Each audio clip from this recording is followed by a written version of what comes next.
You're listening to the We Are Libertarians podcast network. Find all of our shows at wearelibertarians.com. Welcome to the Chris Spangle Show. Thank you for joining me here today. We have a big issue. It's like a red alert emergency podcast. We've got experts on to talk about, well, we've got Brad Polumbo, who's an expert on pretty much everything, Brad. I love following you on Twitter. You always have great takes. You're the host and a writer at Based Politics with our friend Hannah Cox. And tell us about Based first. Let's start there before we start about the student loan debt forgiveness proposal. Yeah, absolutely. So Based Politics started as a podcast. Check it out, Based Politics Podcast, hosted by me and Hannah Cox, where we kind of shoot the shit, talk about what's in the news, what's trending on the internet, and from an independent, not partisan, not tribal, but like libertarian, freedom-based, but not dogmatic, not capital L libertarian. And it was really successful, and we increasingly saw the need for kind of next generation multimedia platform. Because, we have libertarian magazines, we have a few libertarian TV hosts, but who are the libertarian TikTokers? Who are the libertarian Instagram influencers? We're way behind. TPUSA and, the right wing, they have this, the left wing has this, but we think liberty folks need that. And so that's what we've built at Based Politics. It's a nonprofit, next generation multimedia organization that's going to spread these principles of classical liberalism to the next generation by actually going to the platforms that they're on. Most people that I talk to in the movement don't even know what Twitch is, let alone stream on it and make content and reach the youths. But that's what we do. And for podcast listeners, they should definitely check out our show because I think our audience probably has a lot of overlap in terms of what they would like and appreciate. Yeah, what I like about you guys is that you're trying to make content for TikTok and Instagram and not Gab and Truth Social, which is rare in the libertarian creator space. So thank you for what you two are doing. We really do appreciate it. Let's start with student loan debt. Let's start from the beginning. Tell me why it is so expensive to go to college now and why loans are so expensive to begin with. It's brutal. And that's the thing. Nobody's denying the seriousness of this issue. Like, even once you adjust for inflation, the cost of college has more than doubled since 1981. So, if you look at it without adjusting for inflation, it's like 8 times more, but it's still more than double even once you factor in all the inflation. It's way more expensive than it used to be. There are a couple of reasons for this, but the single biggest one is the federal student loan subsidy program.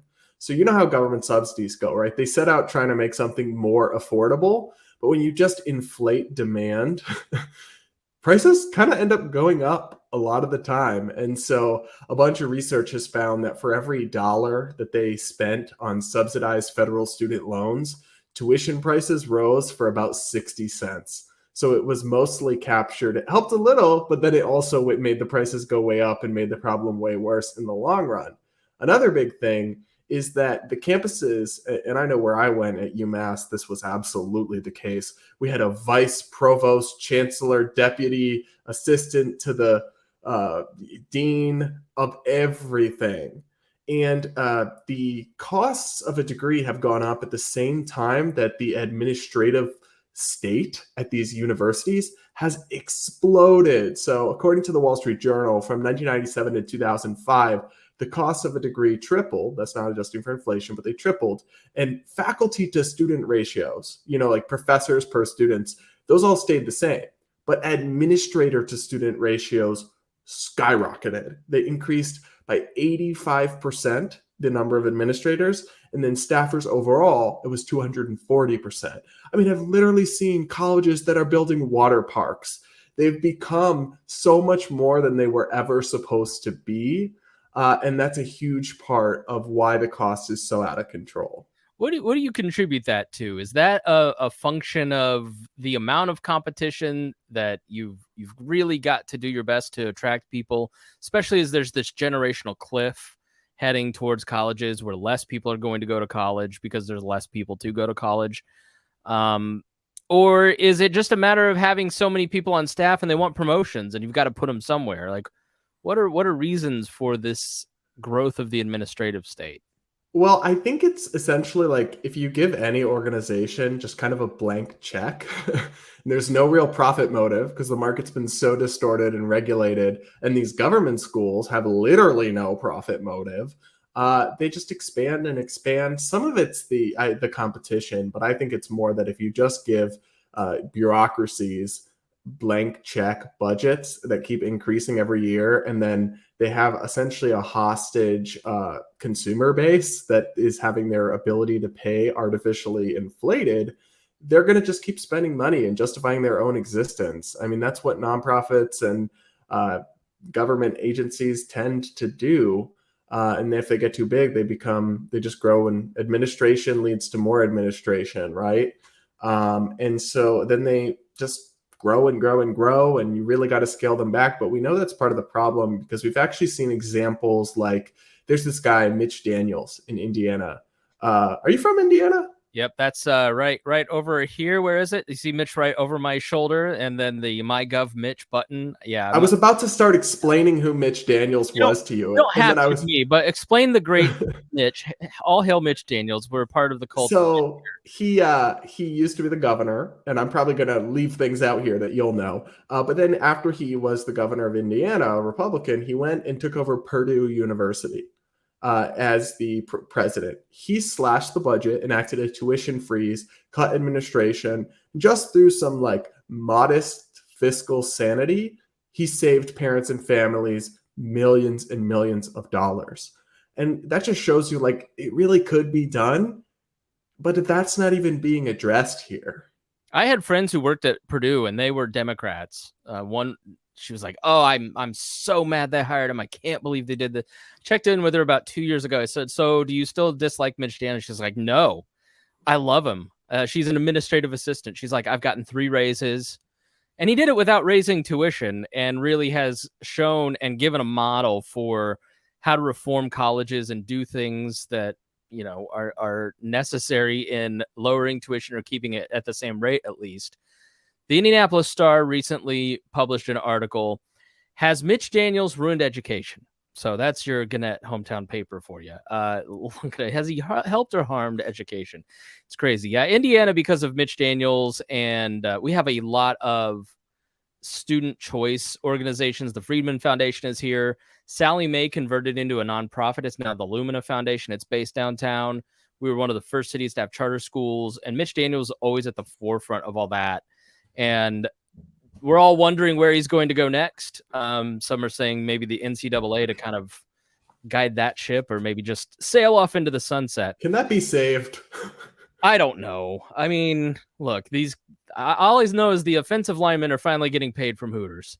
They're getting their NIL deals and getting all kinds of money for their name and likeness. Okay, so Joe Biden has done what? All I've seen is TikTok and Instagram and Twitter. So I don't know any details about this, which is why I'm having you on. Explain to me what Joe Biden has done, because he's either saved the life of every Democrat or he has literally murdered half of our children, according to Republicans. But what are the details? Well, nothing quite that extreme. So what I did is Wednesday morning, I saw all this news breaking. I just went to whitehouse.gov and looked at the actual announcement. What? Yeah. So what they're doing is attempting to unilaterally, through executive actions, no act of Congress, and that's important. We can come back to why that's important.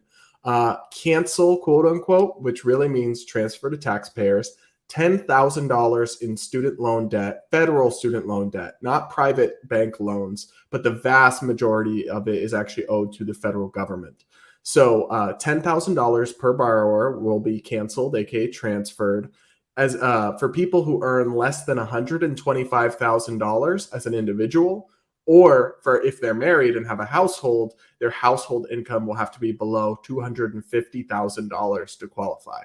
They're also giving $20,000, so the $10,000 plus another $10,000 to anybody who received a Pell Grant, which is a form of financial aid the government gives out to low-income prospective college students in a way they hope targets the money a little more to people who are actually poor. And then they're also creating an income-based repayment plan that will like forgive some of the interest on the loans as you pay a share. Add it all up, and it will cost more than $500 billion, roughly $3,500 per federal taxpayer on average. So it's not full student debt cancellation like Bernie and AOC want. It's got some income guardrails that make it less of a handout to the rich, but it's still a drastic move, and it's going to cost a lot of freaking money. It's all, I mean, we're in la la land economically. I mean, modern monetary theory means we can just print whatever we want. We'll all be fine. And it's based on the book, The Deficit Myth, excuse me. Give us some sort of context as to how much 500, you said billion, is like in the grand scheme of things. Like, that seems like a lot, but I don't know in 2022 anymore. So it would average out to $3,500 per federal taxpayer, like I said. To put it in context, it's less than the military budget in 1 year, but the military budget's also freaking massive and more than like the next 7 countries combined. I'll put it this way. It's like 4 to 5 times as much as we spent on Operation Warp Speed and developing the COVID vaccines. Okay. So just to show you what our priorities are, it's a lot of money. It's maybe a fourth the size of one of these massive stimulus bills.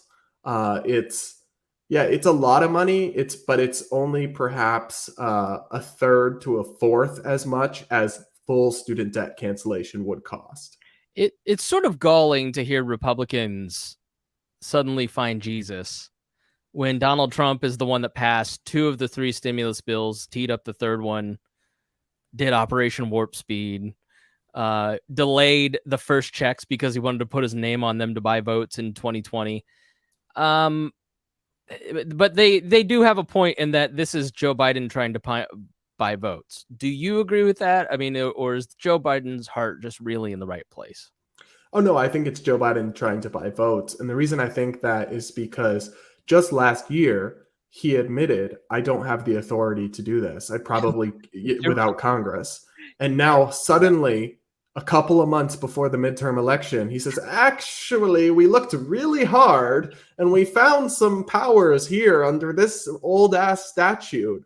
And so Nancy Pelosi admitted on camera, the president can't do this without an act of Congress. Biden said, I don't think I can do it without Congress. Then he couldn't get Congress. So he's like channeling his former boss. I'll get my pen and my phone and I'll enact this just before the midterms, because the people that this money goes to, let's put that in context, are disproportionately affluent, people with college degrees, people who live on the coasts, people who are younger. Kind of sounds like the Democratic Party's voting base. Right. And so it's something that's popular with Democrat voters, but pretty unpopular with the country at large.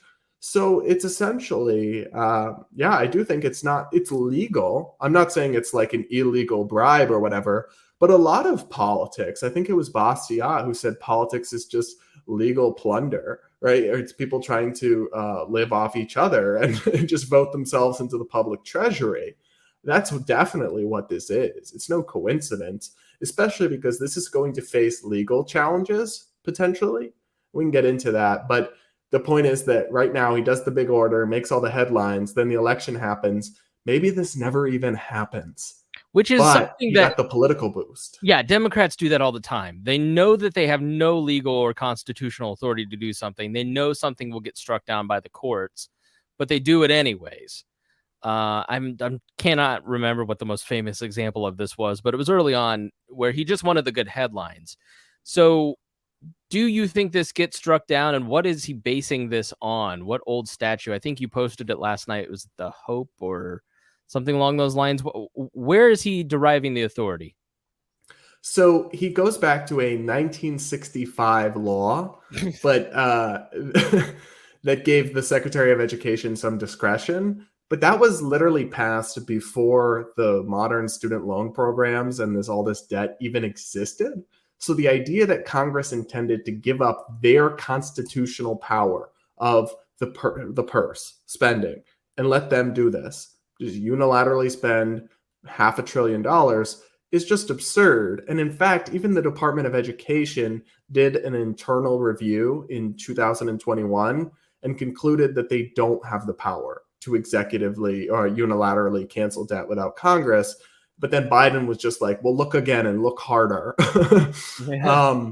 And so I think it's definitely unconstitutional. And I know you saw my tweet, but originally I was like, oh, this is going to get struck down. I'm like 80 to 90% confident. But I'm also not a lawyer. So I had some openness and humility, and I had some conversations with people about it.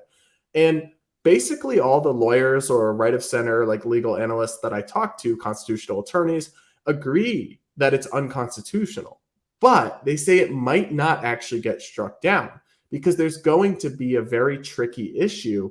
Who has standing to sue? So, and I can't really explain this. Like I said, I'm not a lawyer, but not just anyone can sue and say that a policy is unconstitutional. And it's not good enough to just say, I'm a federal taxpayer and my money's being wasted. You have to have a plaintiff. Or Somebody's had to show harm that they've by the policy. Exactly. So, like, for example, eminent domain, they showed that famous case, Keto versus New London or whatever it is. They show the person is the plaintiff who had their house seized by the government, right? And they sue, and then lawyers represent them, and they have all these arguments. Who's going to be the plaintiff here? It's going to be hard to know. And so even though this is unconstitutional, in my view, and a lot of people agree, it might actually evade legal scrutiny. It might not, but there's some reason to think they might have a hard time making this into a successful legal challenge. And that would be a huge, huge problem, because then you have a president going beyond the bounds of their authority, but no checks and balances. If you try to do something that's beyond your power, the system is supposed to stop you. And I think by and large, it does a decent job of this. The Supreme Court struck down Trump multiple times when he tried to do things he doesn't have the legal authority to do. He's not in the White House still. But Biden, they've struck down things that Biden tried to do, like his vaccine mandate. And generally, they serve as a decent check, the Supreme Court, on the president. I think they should do way more, but when they really go overboard, but it could never get to the Supreme Court unless people are able to bring lawsuits. And if nobody has standing, the Supreme Court can't do anything. So I'm a little bit worried he might get away with this rogue action. Although, there are lawyers already working to find an argument of how somebody can have standing. So I'm hoping they'll be able to come up with something. One person who might want to claim standing is my wife. I have a $10,000 I told you so in our marriage, which is just priceless in the first year, Brad. Let me tell you. I said, don't pay your student loans because Joe Biden may do it when he becomes president. She said, no, I'm going to be responsible, which is not the thing to be in 2022. So she paid off roughly $9,000 worth of student loans in late 2020, early 21. She's not going to get a dime. No, she is ticked.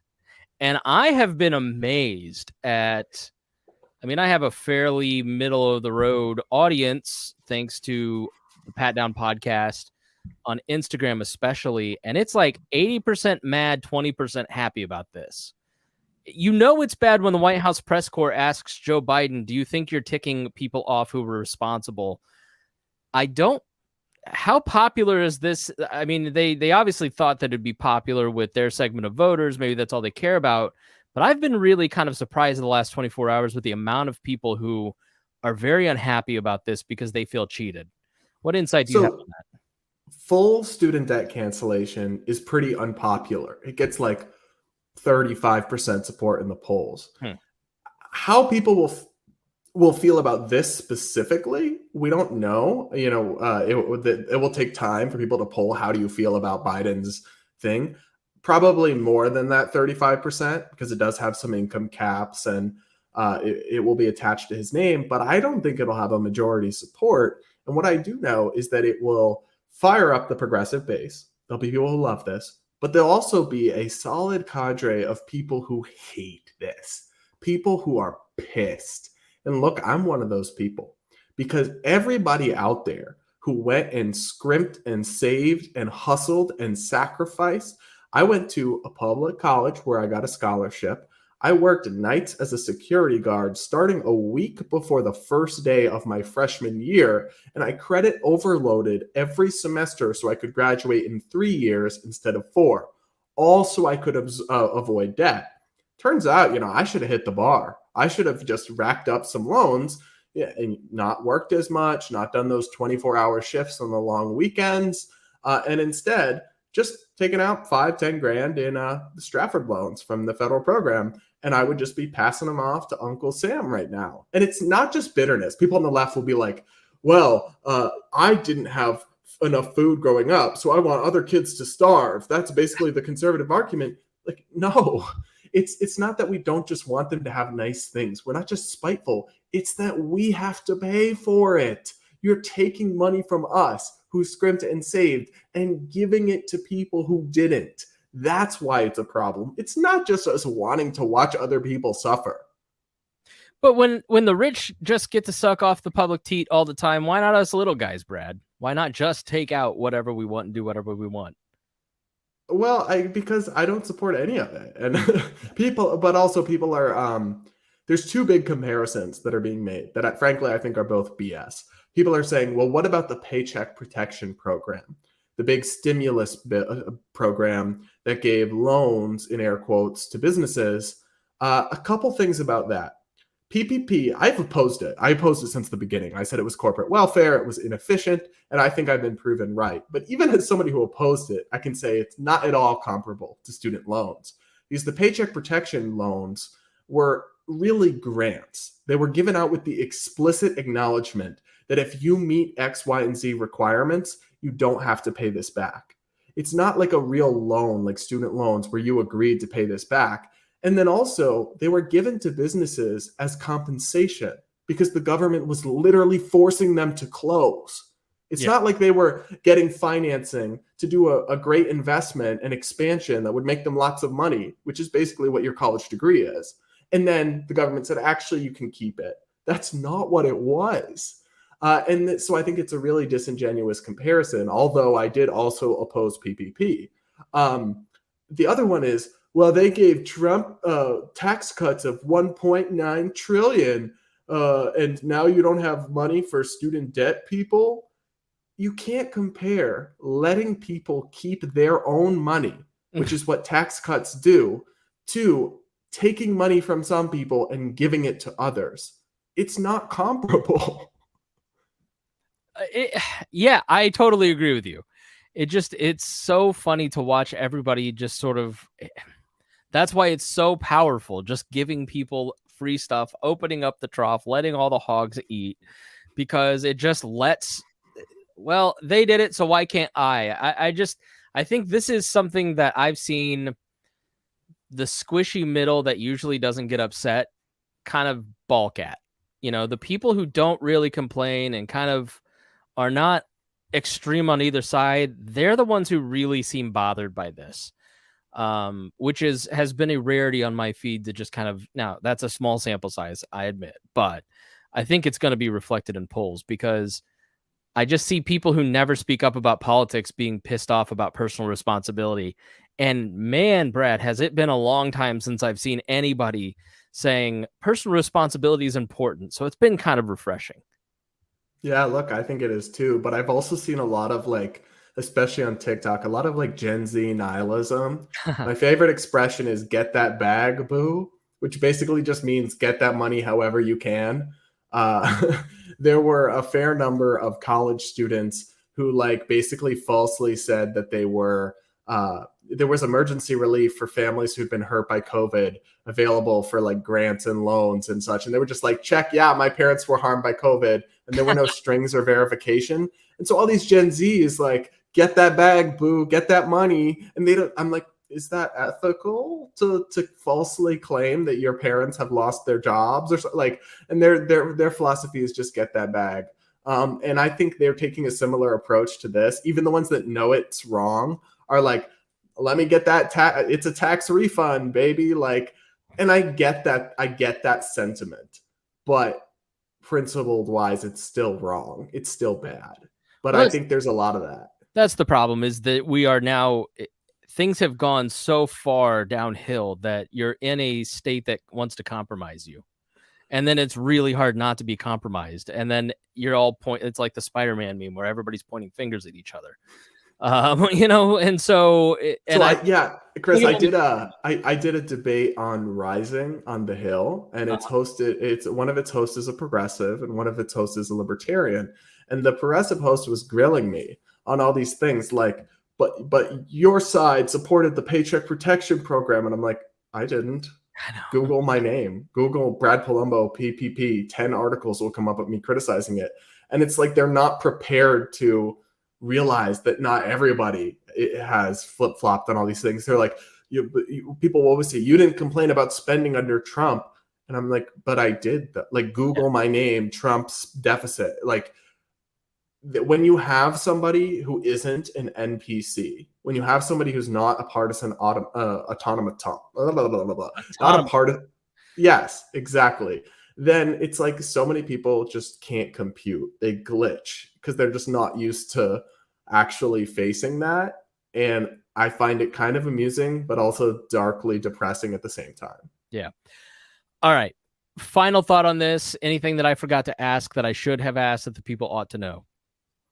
Just that, and this is not really that significant, but I find it funny. About 20% of college students admit to using their student loan money to either pay for spring break, buy drugs, or buy alcohol. And now your taxes are going to that, baby.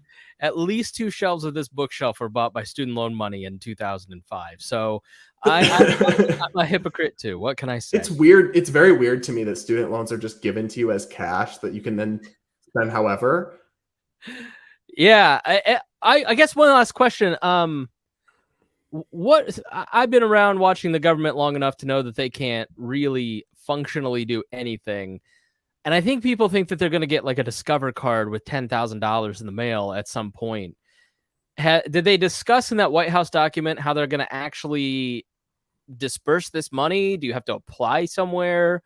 How is that actually going to be rolled out? Or have they just said, we're going to do this and we'll figure out the details later? They did details TBD. But I'd be surprised if you have to apply, because essentially everybody who has student loans, they have an account with the government. Like, here's how much you owe. Here's this. I think they'll essentially just remove it if you qualify. But I'd be surprised if you had to opt in and apply. But no, they just unveiled the broad proposals here. They haven't done the actual implementation yet. There was I think it was Against the Grain by Michael Lewis, a podcast. Do you remember when, like 15 years ago, if you were in civil service and you went to college and then you were a teacher or a cop for a certain amount of years, you get your student loan debt delayed or paid off, or some crazy amount paid off? Well, I was 9, so yeah. And so I'll have to find it. I'll send it to you. But I think the number was crazy. It was like 70 people or 700 people actually ever qualified, because you had to apply, and they made it so insanely complicated that nobody got any of the paperwork filled out correctly. And they never actually, and I mean, my sister went to school to be a teacher because of that program and never qualified. So it was, they sent stimmy checks, billions of dollars of stimmy checks to dead people. Right, so we have to be aware of the competency level and general efficiency of the folks who we're dealing with. So yeah, I would not be surprised if there were similar dysfunctions or headaches, but I think they will get it so that a lot, if it ever happens, so that more than 70 people or whatever actually get the benefits. All right, Brad, shameless self-promotion time. Tell us where to follow you and what should we be reading when we get there. The number one thing, check out the Based Politics podcast, wherever you listen to podcasts. Check out my YouTube, TikTok, just search my name, Brad Polumbo, Polumbo, Instagram, and check out our website, base-politics.com. Yeah, more the merrier. I'm basically on everything at this point. All right. Thanks so much, Brad. We really appreciate your time. Thanks. And thank you, listener. If you got something out of this, the best thing you can do for any podcast that you listen to is to share it with your friends and say there's something valuable here. So please do that now. All right. Thank you so much, and we will see you again soon.